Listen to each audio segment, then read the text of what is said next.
আমরা তো বলেছি এই মাননীয় মুখ্যমন্ত্রী তার দুর্বলতা তিনি উপলব্ধি করতে পারছেন না। তিনি প্রায় প্রতিদিনেই তিনিও সেরকম ভাবে আবুল তাবুল অনেক কিছু বলে নিজের ব্যর্থতা হতাশা প্রকাশ করছেন। বলছেন বিরোধীরা রাজ্যের সম্পত্তি বিনষ্ট করছে, উন্নয়ন দেখছে না, চোখের ছানি অপারেশন করতে হবে।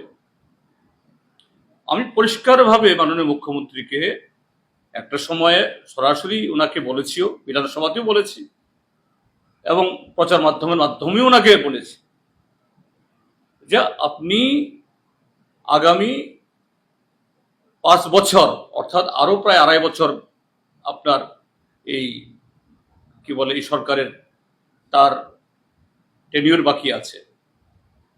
আপনি কাজ করুন, প্রতিশ্রুতি পালন করুন, সংবিধান অনুযায়ী কাজ করুন।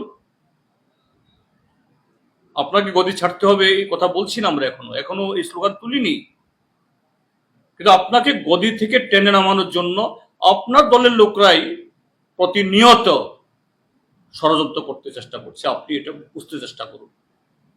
এটাই হলো আমাদের বক্তব্য।